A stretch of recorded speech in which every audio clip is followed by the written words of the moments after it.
Thanks.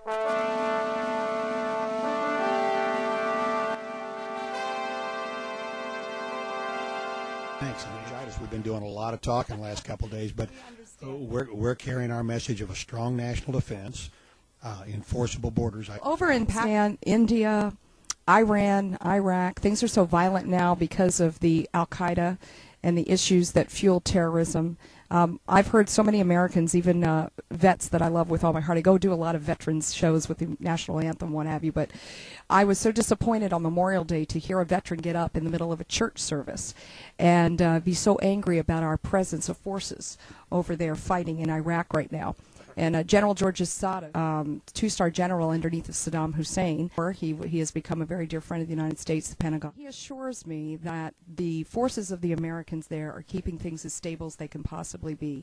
How do you feel about continuing in that area of the world? Well, with respect to Iraq, in fact, my son's done 3 tours now, 2 in Iraq, 1 in Afghanistan. We are standing up the Iraqi military. There's 131 battalions. As we stand them up, we rotate them into the battlefield, rotate out American heavy forces, combat Marine and Army units. That's the right way to hand off the security burden in Iraq. I think we're going to leave Iraq in victory. That government's going to hold. Right now, violence is down 80% in Anbar province. That's good.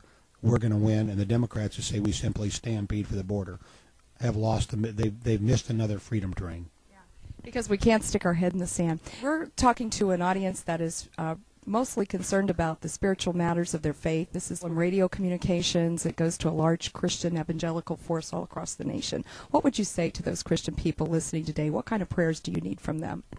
You know, I think what they need to do is to help us to go back and read the prayers of George Washington, Ben Franklin, when Franklin stood up in 1787 at that Constitutional Convention when everybody was deadlocked and we couldn't come up with any answers on how to write this thing called a Constitution.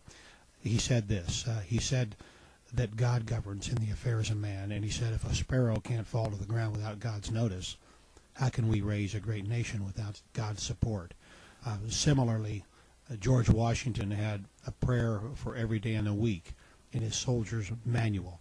And I think we need to go back and review the deep faith of our founding fathers and understand that in a way the Constitution and the Declaration of Independence are religious documents because they recognize that our rights come from non-congressmen like me or from the president.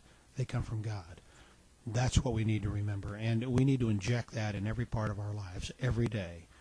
And if, you know, one last thing I think was Burke said, the only thing necessary for bad men to triumph is for good men to do nothing.